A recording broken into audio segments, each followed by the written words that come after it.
And we are back. We are the Coalition, loud and proud, outrage porn-free, civilly disobedient media, broadcasting live on the Worldwide Coalition Network here at the Go Local Live Broadcast Center, deep in the heart of the city we love, Providence, Rhode Island. Facebook.com/The Coalition Radio, on the mighty Twitter at Coalition_radio, and of course the mothership at coalitionradio.us. Rejoining me in the studio is my good friend Chris Thrasher. I got to know him, it's been a few years now. Involved in the 2016 presidential campaign when he ran arguably the only successful 50-state third-party ballot access drive in the nation since, the Perot days. A remarkable political story that I think we're going to spend more time now that Chris is in the Rhode Island area. But one of the great parts about having a show like this is that issues you care about, issues you want to do a deep dive on, issues that you believe are meaningful and critical to the human condition, yet are so poorly covered by American media with so many conflicts of interest, so many agendas, so many false narratives, that you get to steer your own ship and you get to dive into it. And what you try to do all the time is find, amongst all the noise, I always quote Springsteen, how many stations and nothing on? Amongst all the noise, you get to meet and find subject matter experts who, through personal experience, through the rigors of reporting and writing, grow a bank of knowledge that it is difficult to replicate. That's why we spend so much time here with folks from a variety of think tanks from around the nation, because these are folks who are subject matter experts, but immerse themselves not only in the academic side of an issue, but in the human interest stories, the personal experiences that make up, I believe, what's desperately needed here on the American media landscape, as opposed to what constitutes most major media, which is simply reporting off of other people's reporting, which is ultimately, if you follow it back to its origin, is somebody's narrative or somebody's press release, God forbid. There is no more difficult story in this world right now, I believe, than what's happening in Cuba, but in specifically what's happening in Venezuela.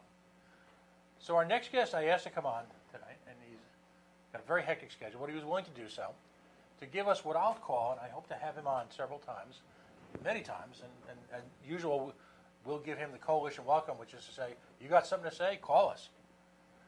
But the word tragedy is meaningless in the face of what's happening in Venezuela. The word power is meaningless in what's happening in Venezuela. The word genocide is meaningless in the face of the immense human collapse that is happening in Venezuela. And what I'm going to ask him to do, we've got about 45 or 50 minutes, or as long as he can stay tonight, and then going forward, is to start really from the beginning. Because depending on who you listen to, and I consider myself as uneducated as anyone in this, I read a lot about it, and I walk away with an empty feeling that I still know nothing about Venezuela. Depending on who you listen to, this is a harbinger of what could happen in a socialist environment. Depending on who you listen to, this is the result of American intervention and American economic pressures. The answer, as always, is somewhere in the middle or somewhere out there. So it is with great pleasure that I introduce you for the first time for the Coalition audience, Zach Foster.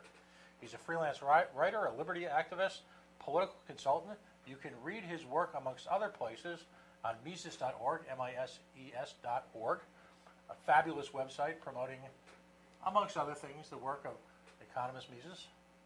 But you could also see his work as he immerses himself, becomes, in a sense, a part of the story. We're going to ask him about that, with a number of websites. And again, forgive me, I took German in high school. I did not take Spanish.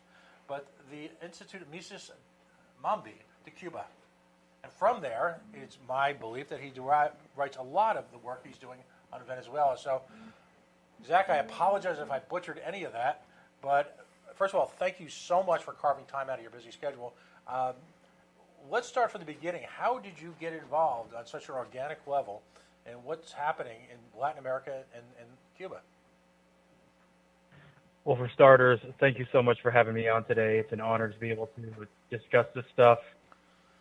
And I originally got involved with Cuban and Venezuelan libertarians in 2017. The first group that I got involved with was Cuban libertarians, actually. And I'm not going to go too much into detail, but somebody in Cuba who was a libertarian reached out to me directly, asked me for help after a couple of his buddies had been sent to a labor prison for being caught with the wrong books by state security.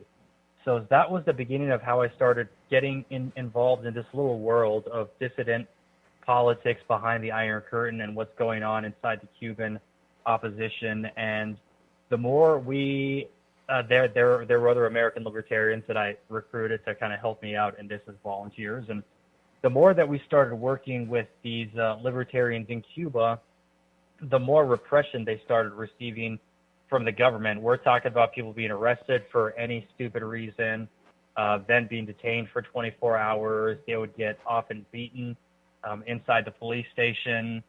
There was a particular meeting where they actually sent the counter-terror police with full riot gear to go break into the house that people were having a meeting in and drag them all out into the paddy wagon. It was pretty ridiculous.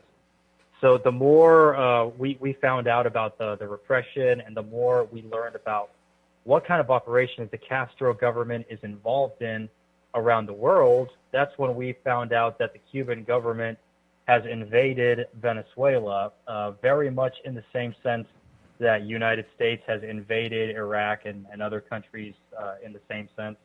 That's going on there. So in symbolic defiance to the Castro regime, for everything that they've been doing to libertarians inside their country, we decided to give them the finger. And because the Cuban government is doing so much to lift up the Maduro regime, we decided to lift up Venezuelan libertarians on behalf of the Cubans, which actually pissed off the Cuban government more than anything we have done in Cuba, if you believe it or not. Well, and if I can jump in for a second, explain, if you will, the kind of the twisted relationship between Venezuela and Cuba, because at least in the American media, interestingly enough, not a lot is being made of that. I'm talking about medical presence, political presence, military presence. How is that working?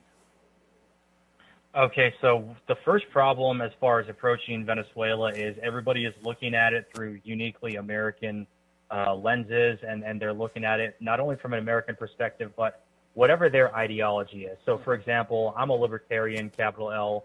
Inside of libertarian circles, everything from the Gary Johnson crowd to the Nick Sarwark crowd to the Mises people, the Ron Paul people, and then everybody who's a small L libertarian but not in the party, they're all very heavily anti-war. So the first instinct that we've gotten from a lot of libertarians is, wait a minute, you're helping an American coup? Why are you doing that? That's completely against libertarian values. So we have to correct people a lot. For starters, it's not an American coup. What is going on there is this propaganda that there's some kind of democracy happening inside that country. But really what it is Cuba has invaded Venezuela. And what our government and our military is right now for the Islamic Republic of Afghanistan, which is our allied Afghan government, very similar relationship to Cuba's in Venezuela. Now, as far as us in Afghanistan, yeah, technically the Islamic Republic of Afghanistan government did ask the United States military to stay in Afghanistan longer. But just because that cabal of people asked does not mean that the majority of farmers with AK-47s in that country are particularly pleased to see us. Well, we've got a similar situation going on in Venezuela where the Cuban government has imposed this regime on the Venezuelan people. We're talking about not only are there Cuban advisors in the country, but there are actual Cubans occupying posts in Venezuela's armed forces, in their police forces, in their intelligence forces. You have Cubans occupying oil facilities. You even have thousands of Cubans wearing the Venezuelan army uniform because they learned from us. They're very smart. They learned from the United States' PR disaster in Iraq and Afghanistan that, you know what, you don't look very good to the world when you're invading a country that's trying to be sovereign. So in order to mask the Cuban invasion, you have at least 5,000 Cuban regular troops that are dressed in Venezuelan army uniform. And I've presented videos to people of, quote unquote Venezuelan soldiers speaking, where they've got an obvious Cuban country accent. As far as, okay, imagine seeing somebody from the 40th Infantry Division of the U.S. Army, which is the California National Guard's military unit. Imagine seeing somebody from the U.S. 40th Infantry Division stopping cars on a road, asking everybody where they're going, and then when the U.S. soldier walks up to your car, he says, "G'day, mate, I need to see your identification. Blimey, where are you going?" You're obviously going to know this dude's not American, but the cameras don't pick that up, and people who don't speak the language, somebody who's a recent immigrant from Mexico, they're not going to be able to pick up the accent difference because they don't speak the language. So the rest of the world, they have no idea that Cuba has taken over the Venezuelan government. Maduro's their puppet. They have no idea that there is an actual military invasion of Venezuela right now. And they have no idea that there is a war on libertarians that is being waged not only by the Cuban government, but by the Maduro government. Now, in Cuba, they're just harassing and arresting and using petty acts of violence against our people. We're talking about beating people until they bleed, but that's about it. Whereas in Venezuela, they're straight up shooting people. A couple examples I can give, my buddy Daniel Barrios, who is a libertarian from Caracas, he was shot in the ribs in the 2014 protest just for being out there protesting.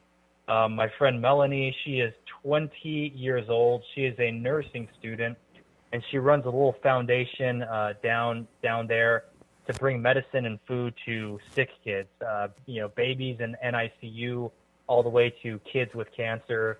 Well, just a couple of months ago, she got detained twice in one day for the high crime of bringing medicine to these kids without authorization from the government. They wanted to see papers on where those medications came from because at the time, it was February. There was that big stink about the Live Aid concert and then getting the aid trucks across the border.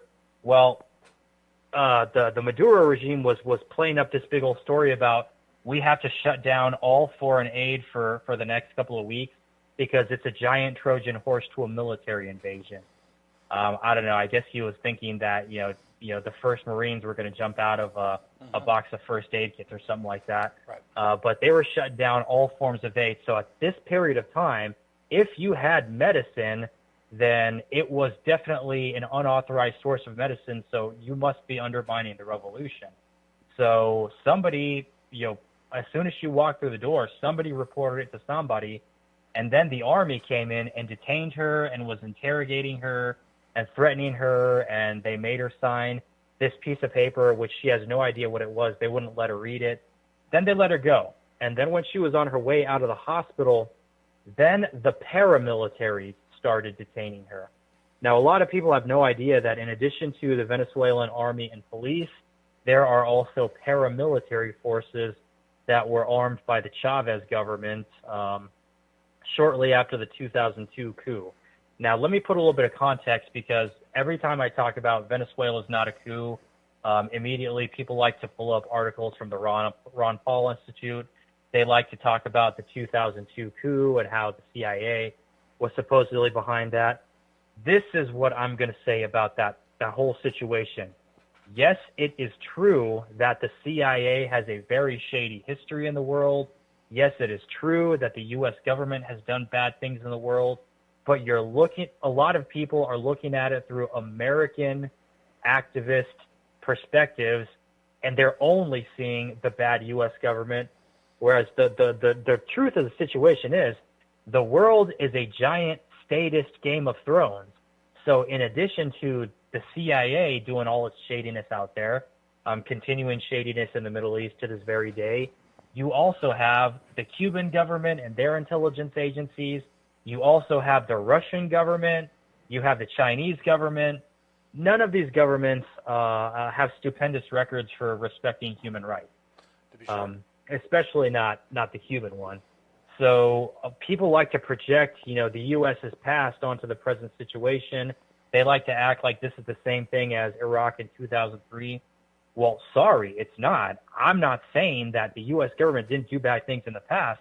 I'm saying in this case, people are blaming the wrong government for that crisis. It really is a crisis created by the Castros and by Hugo Chavez and Maduro, and calling a coup is extremely damaging because it completely undermines the Venezuelan constitution and what the rule of law is supposed to be in the country.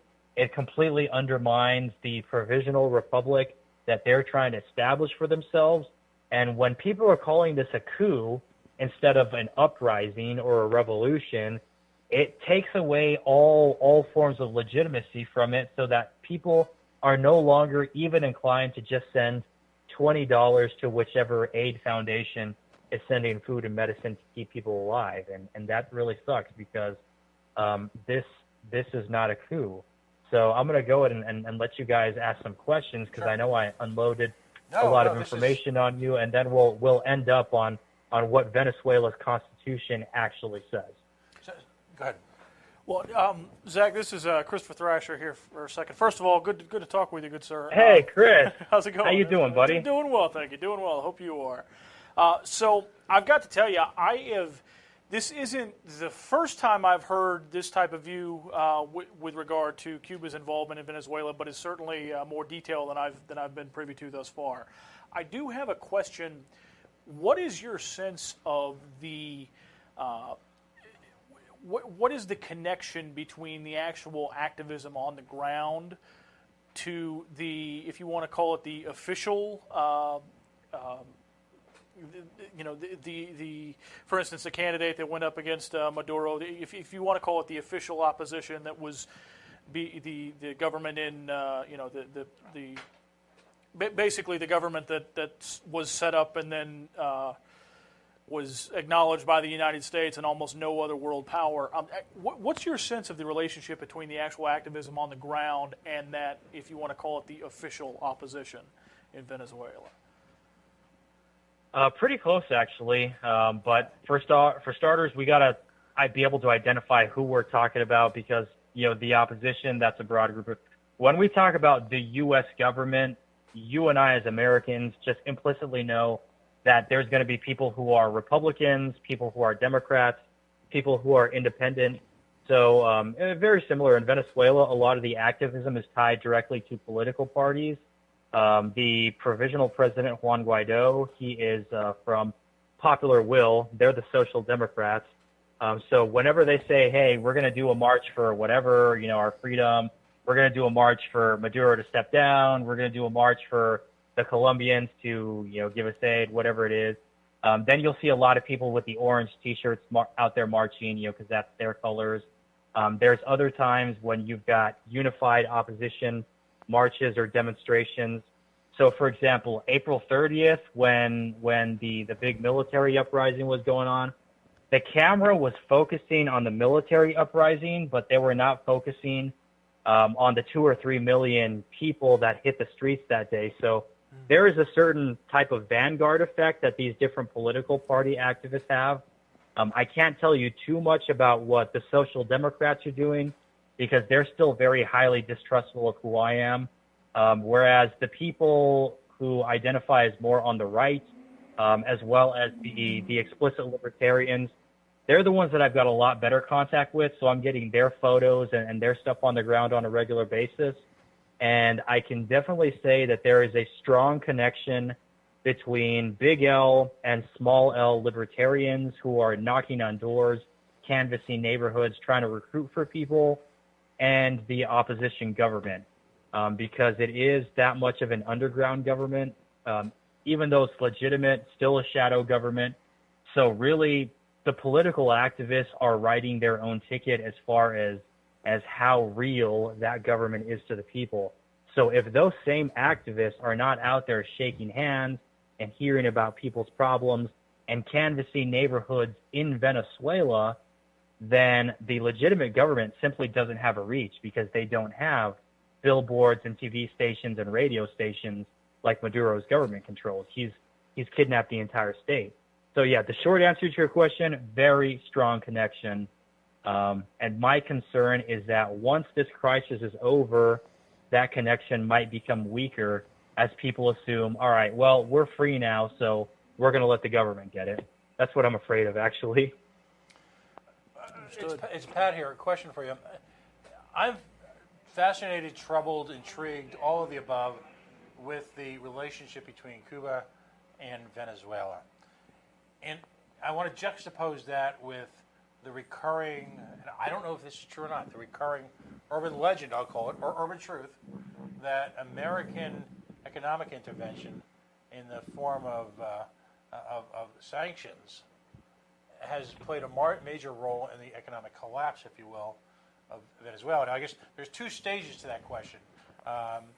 Pre-Maduro, when the Venezuela, was raised, the American foreign policy world, and combined with American media, and combined with people running for high office, love to always find the bogeyman. There has to be that sort of evil person that they need to coalesce the American electorate around. And clearly, Hugo Chavez was public enemy number one just a few short years ago before his demise.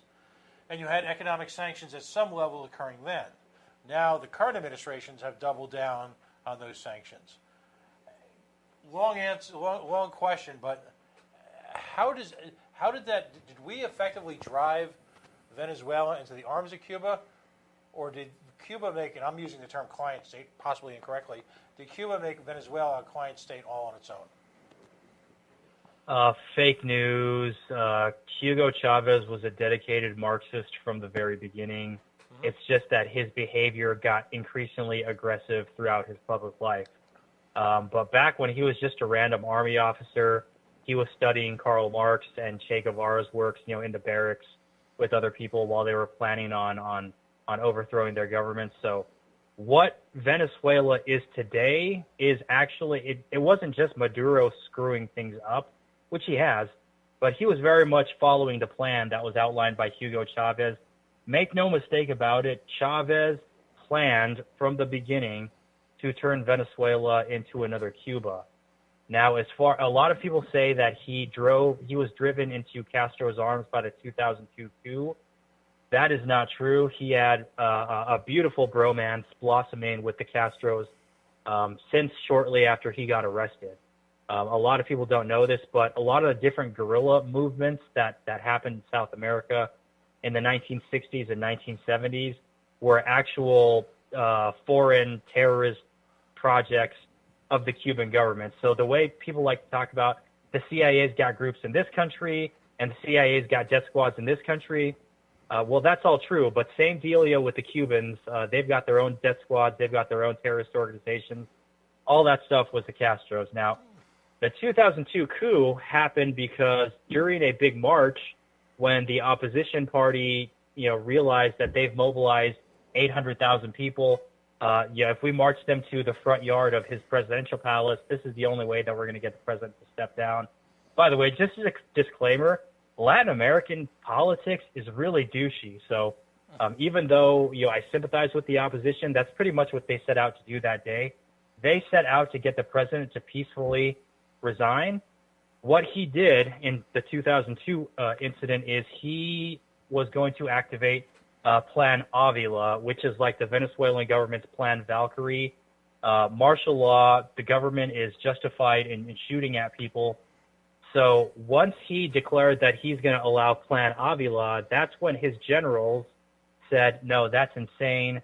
Nobody is ever doing that. There was one president before that activated that plan in 1989, and about 1,000 people got killed in the military crackdown. Big scandal. So when he activated that, they said, you're going to do this in response to a march? This is insane. So it was actually the military that compelled Hugo Chavez to step down. And while that was going on, a right-wing faction was talking to somebody else in the army and went and planted this other guy who had no constitutional mandate. He was just a random politician. They planted him as the right-wing president and then started dissolving the National Assembly and dissolving the Supreme Court. So then once again, the army said, okay, you guys are insane. Just because we told him to step down does not mean that you guys get to go, writing your own ticket. It doesn't work that way. So because the right-wingers kind of crapped the bed in that, they brought Hugo Chavez back. And from that moment, that's when he started arming the paramilitary groups. They're called colectivos, which means collectives. And any of think about bees, beehives, collective mentality. That's the mental image that they're going for. And it's a double entendre. And it's meant to confuse you because on one hand, the collectives are cooperative neighborhoods. If you're going to take a libertarian approach to socialism and say, you know what, if this entire zip code wants to opt out of the national plan and you want to try your own thing with the workers and the community councils running everything, that's cool. Except we would stop there. You guys are your own association, your own voluntary thing.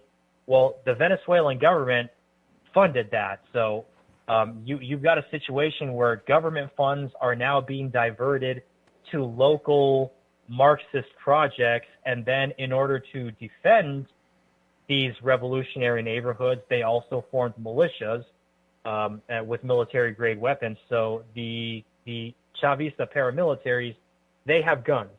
The rest of the society doesn't.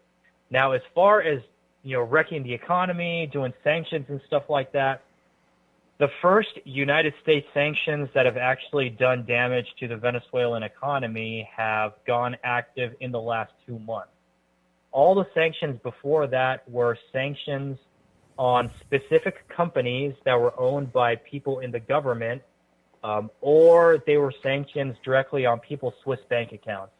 So, for example, about 5 months, the U.S. Treasury Department froze a Swiss bank account with about $800 million for one of Maduro's top generals.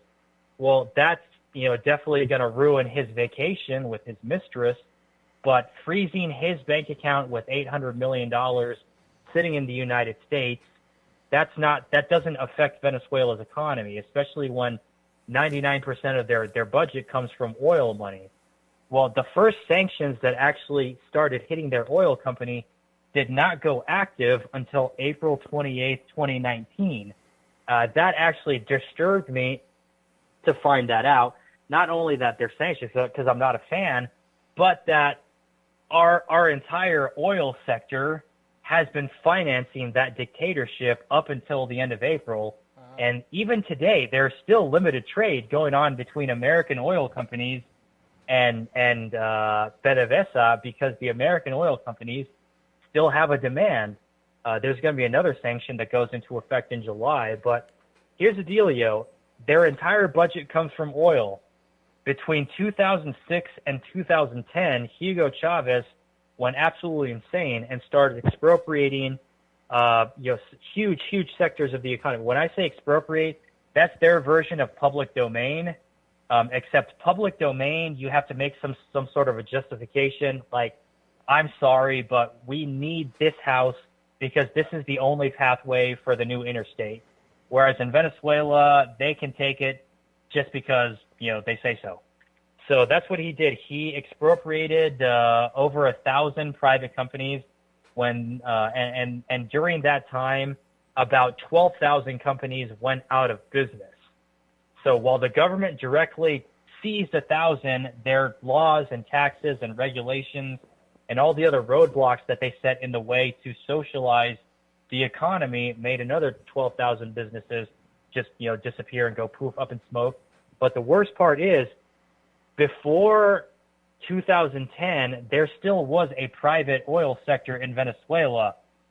It was nationalized, but it wasn't expropriated. So that means the government was giving them goals that they needed to do on specific projects. But other than that, these private companies like ExxonMobil, Shell, British Petroleum, they were still in charge of their own way to implement their governmental orders, and they were still private businesses, and they were still making their own investments.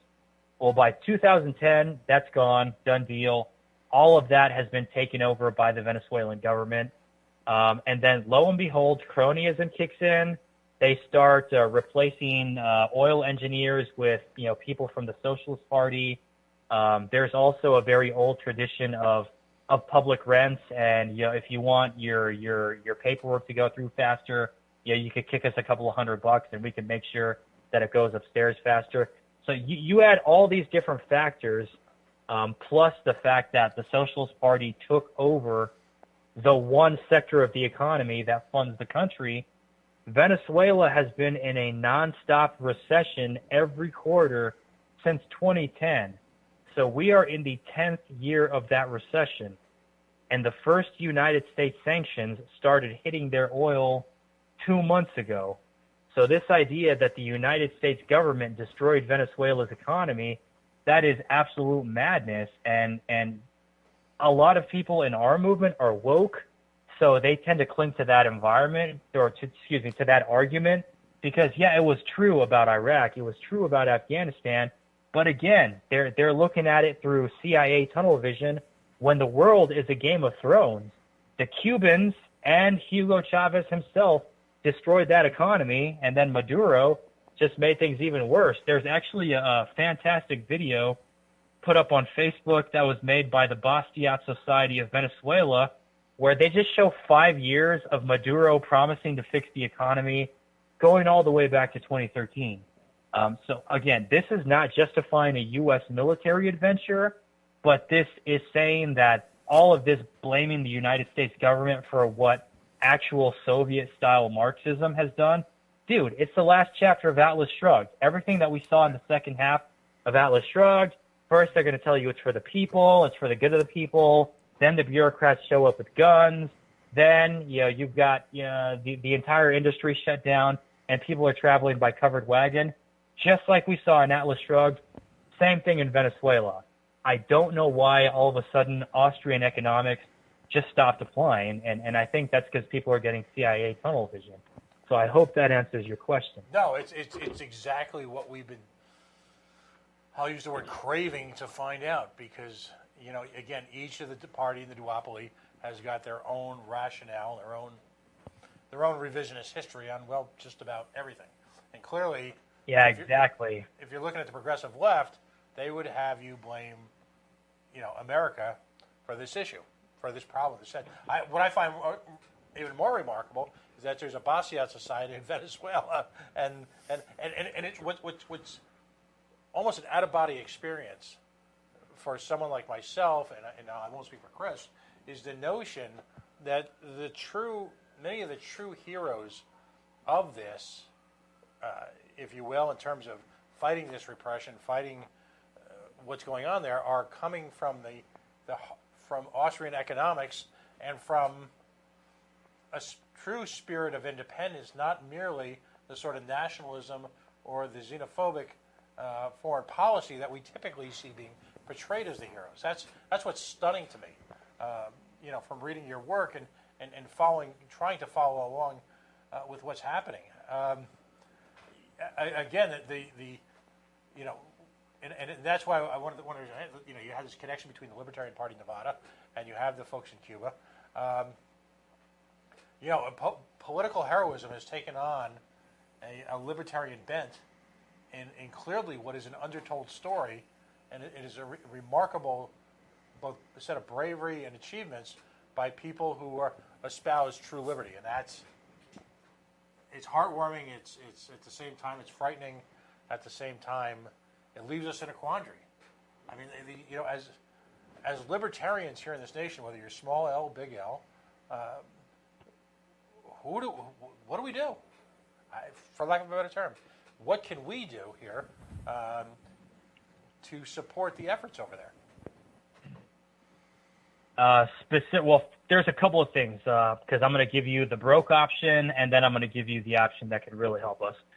The broke option for those of us who are on a budget and unfortunately just don't have anything for a donation. Here's the dealio. We're having a PR nightmare right now. There's a big PR war being waged against us by people in the Ron Paul Institute. Right. Now, I'm about to do a criticism of the Ron Paul Institute. This is not to be mistaken as a criticism of Ron Paul. He's one of my personal heroes, but just like with the newsletter scandal, he's got some knuckleheads writing things under his name.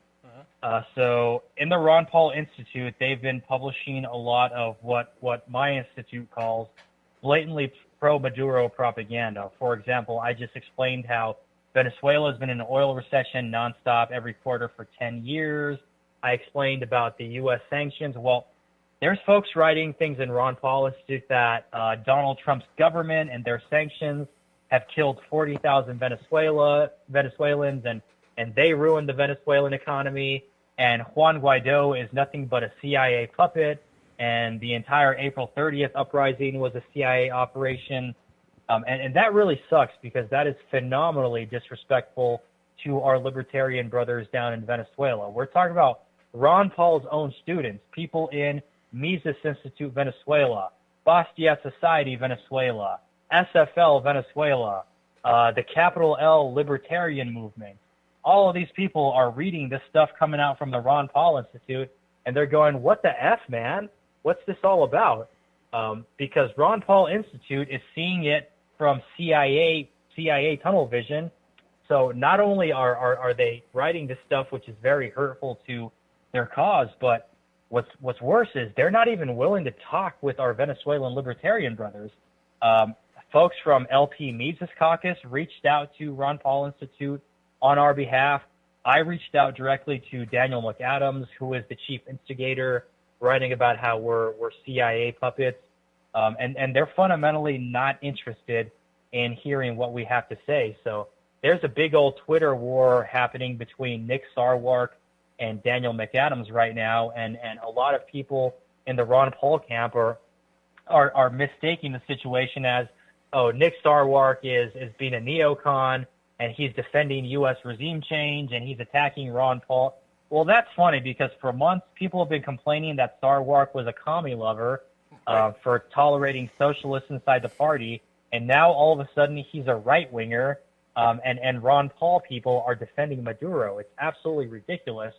But to demonstrate the point of the level it's gone to propaganda, there are articles on Ron Paul Institute that they've published recently that were written by people who were inside the embassy occupying it for Nicolas Maduro. And we are getting to a point where, and then also there's some back and forth because different people that are involved with the Institute have worked for organizations that have been funded by the Kremlin. The majority of McAdams' appearances on TV representing Ron Paul Institute have been on Russia Today, which is funded by the Russian government. Mm-hmm. And you have Russian troops in Venezuela right now. So just for starters, we feel like it's unethical and he's got a conflict of interest that prevents him from giving a neutral discourse. And given that conflict of interest, it's just it looks that much worse on his part that not only do you have these financial connections to the Russian government, but they're not even going to hear out Ron Paul's own students in Venezuela. That sucks. So what everybody can tell those people is no, nobody here in the United States Libertarian movement is supporting a U.S. military adventure. We don't want U.S. troops in Venezuela. What we're saying is we don't want Cuban troops or Chinese troops or Russian troops in Venezuela either. Right. So if all of those people got out and stopped propping up that dictatorship, then we know Maduro would fall, in 30 seconds. As a matter of fact, we know based on stuff that State Department has leaked that Maduro was actually heading for an airplane on April 30th. He thought that the jig was up and the Russians would not let him leave. Well, of course they wouldn't let him leave. They need him to stay in power to guarantee the billions of dollars that his government owes them, right. And also the billions of dollars that his government owes to China, which they're afraid that all of that is going to disappear if his government disappears. So what we're saying is we want all the foreign troops out of Venezuela, not just the U.S. government. And we're not saying that the U.S. government should intervene in Venezuela. I'm saying we as individuals should be helping them out. So if we want to help them out with material support, you can make a donation to the Mises-Mambi Institute. Mises-Mambi Institute is Cuba's Mises Institute. The Mambis were their independence fighters. So it would be like calling it the Mises Minuteman Institute. if it were American. Okay. So it's a Cuban name, Mises-Mambi Institute. We are tax exempt. We got our recognition recently from the IRS. So any donations of more than $250, you can actually get that written off of your taxes. We'll send you that stuff in the mail. But there is a PayPal donation link that people can go to. Whether you have a PayPal account or not, doesn't matter. If you just have a credit card, it doesn't matter. Go to CubanLibertarians.org. CubanLibertarians.org. And that will take you straight to the PayPal donation page. There is another link for people who want to give cryptocurrency. That really helps us out too. You can go to our Institute's website. It's MISES-MAMBI.org. One more time. MISES-MAMBI.org. Mises-Mambi.org. And there is a donate page, and there's also a blog where you can check out not only news stories of what's happening behind the Iron Curtain in Cuba and Venezuela, but you can read what we have to say, our full response to the Ron Paul crowd, how we explain the Venezuelan Constitution. We explain the economic recession for the last 10 years. We explain that no, Guaido, the social democrat, is not a right-wing puppet of the CIA, and this is really an uprising by the Venezuelan people. So go to Mises-Mambi.org. Please give us a monetary donation, folks. Anything that you can do, because on one hand, that helps us directly fund activism inside of Cuba and Venezuela. In Cuba, we have monthly study sessions. As a matter of fact, at that last study session, they were studying in Havana out of the Spanish translation of Adam Kokesh's book, Freedom.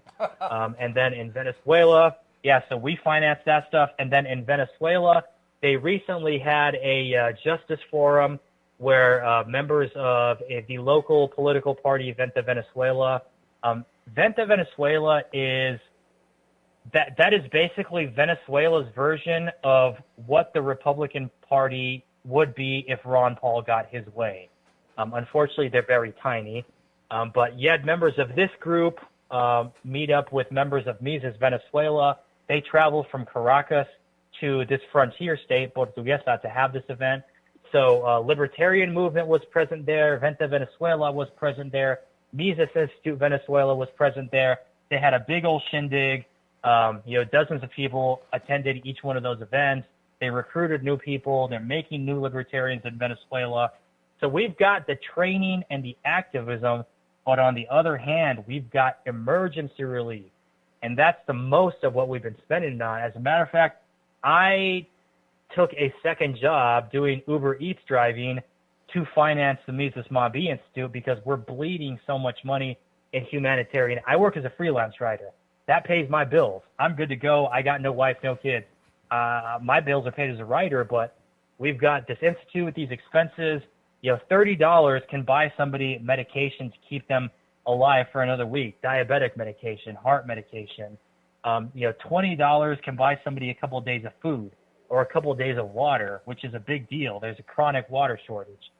You've got people lining up in lines that are a kilometer long to collect water from the government. That's totally insane. So we send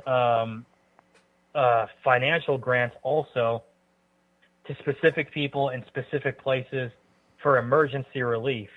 And I'm really grateful to all the people who have gone to Mises-Mambi.org to donate because we have been able to keep some people alive. Unfortunately, we have lost a couple of people in the last few weeks. Sometimes being away from medicine for so long and not having these supplies available, people's medical conditions get worse. And I wish that we were able to do more for these people. I really do. But I am extremely proud of the lives that we have been able to save and the people that we've been able to keep alive and the bellies that we've gotten to feed. And there's more things that we do also. We give grants to other foundations that give food and medicine just to the little kids because, damn, dude, what's the point of a libertarian society if the children of this society are dying off? Well, there's not going to be a society in the future. There's just no point. So, we do things for the children too. There's a lot. There's more requests on our resources than we have the ability to satisfy. But, you know, we're doing the best that we can, and I'm extremely proud of it. So seriously, folks, whatever you can give from the heart, please. MISES-MAMBI.org, or to just go straight to the PayPal, CubanLibertarians.org. Please help us out, folks. We need it. I'm at a moment like this. You know, I've been following the Nick Sarwark situation, and it struck me that Mr. Sarwark, I thought, was cogent. I thought he was on point. I walked away with exactly the impression I believe you did, was that, first of all, the Libertarian Party as a political organization were making points to support brothers and sister libertarians around the world in some of the most difficult conditions imaginable. I thought his wording to be precise. I found him to be right on target. So and I'm not always, Chris can ascribe to this, you know, I haven't always been his biggest fan, but as a political party who has resource challenged themselves to have taken the time and energy to discuss issues and promote solutions to issues from outside of our country, from which we, and I say this with the air quotes firmly in place, from which we will not derive any personal benefit potentially, politically, I found to be remarkable, and quite frankly, I'm proud of what they've said, particularly in light of what you discussed tonight. In fact, I'm hard-pressed to think of another political party in this nation, major political party. You know, I know the Greens have made some efforts, but in terms of addressing political issues, issues of freedom, and issues of economic crisis directly, I'm hard-pressed to find another example of a political party in this nation going in that direction. I'm so proud to be in the same organization as folks like yourselves and your organization and what you're doing down in Latin America, because libertarians, we have a tendency to sit around and argue about how many libertarians fit on the top of the pin of a needle, and we can spend hours, weeks, days, zero. months. We're all in hell. Right, exactly. But to mount any type of effort that we can internationally to to thwart what is essentially a societal collapse, the likes of which I don't think we've seen in a developed nation in my lifetime, particularly quote unquote, and again air quotes here, non-wartime, is to sit by and watch this happen. If you're a libertarian and you support personal freedom, is just a terrible abdication, I think, of your responsibility to help other libertarians. It's such a conflicting issue because it's horrible to watch, and I'm grateful because essentially you've given all of us an opportunity to actually get off our asses and do something. And it really doesn't sound like it takes a lot to make a huge difference in people who are fighting for the same thing we are in far more difficult circumstances on every single level. It really doesn't take much of a stretch, does it? In fact, it should be almost reflexive. We should be just doing it out of, out of just because there are compatriots. It shouldn't be. Well, yeah. You hit the nail on the head, and oh my God, I really agree with what you said. This has ultimately nothing to do with Sarwark. It has nothing to do with Ron Paul. They're just the people that were drawn into the stuff that people are posting about on social media. But I'm not pro Sarwark or anti Sarwark. My beef is that we have Venezuelan libertarians who have specifically asked us for help as individuals, and there are still people within our circles who have decided they are going to be intellectually lazy and intellectually dishonest, and they're going to look at this through CIA, John Bolton tunnel vision, and they're not going to try to learn anything about the last 20 years of Venezuelan economics, because remember, economic is human action, and they're definitely not even going to try to hear out any of the Venezuelan libertarians from Libertarian Movement, Mises-Instituto Venezuela, Bastiat Society Venezuela. Oh, by the way, just a little preview of what's coming in the future.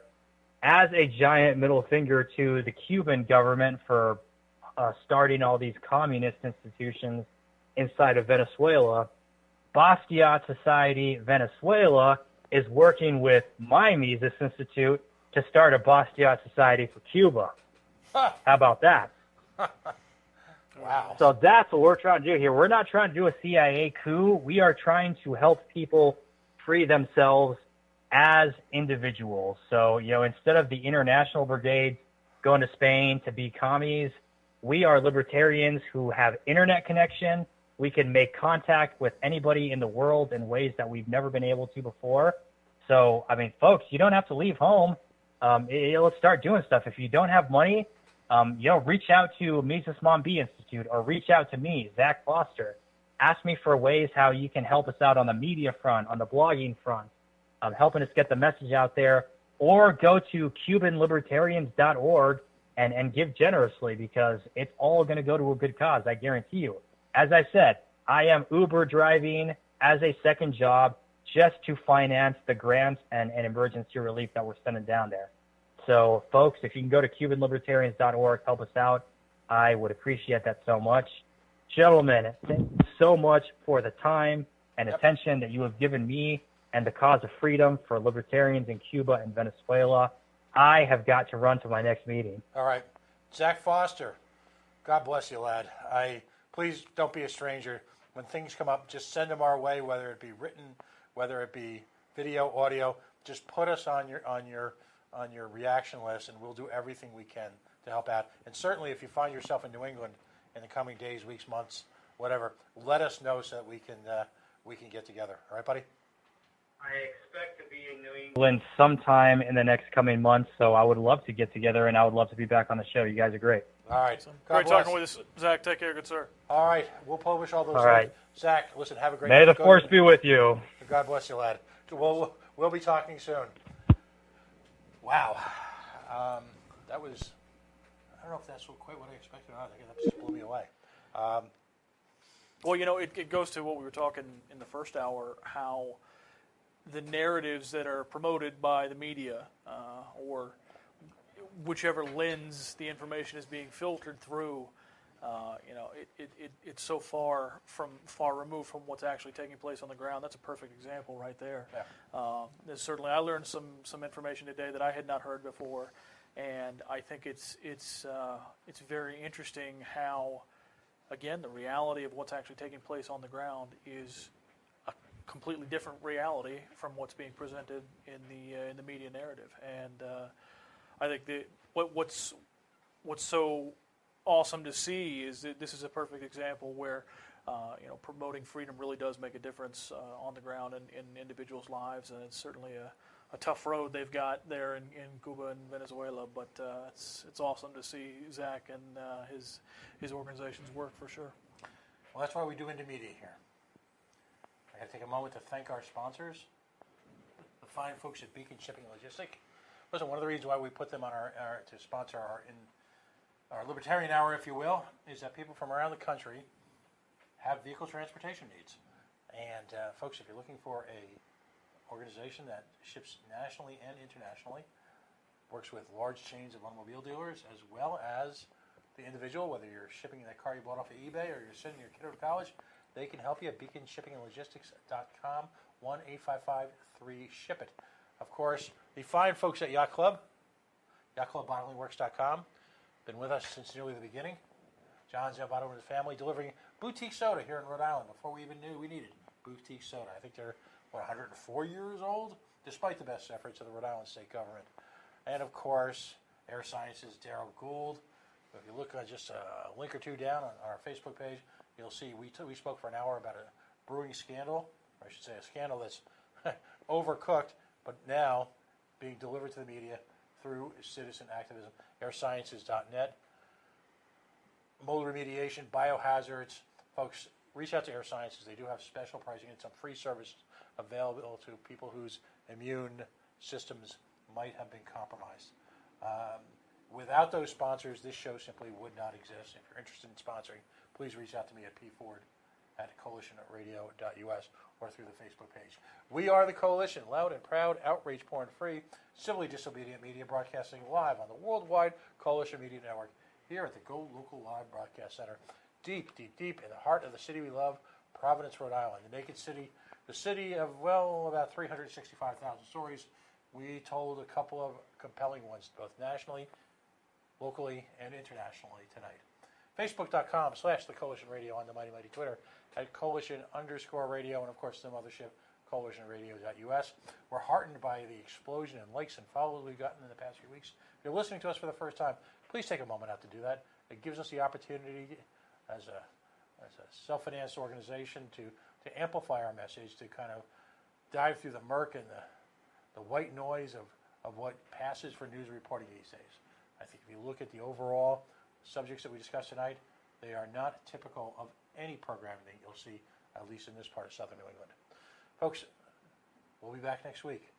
And for all of you who take the time to listen to us now or during the week, we know you have many options, and we thank you for making us one of yours. Have a great night.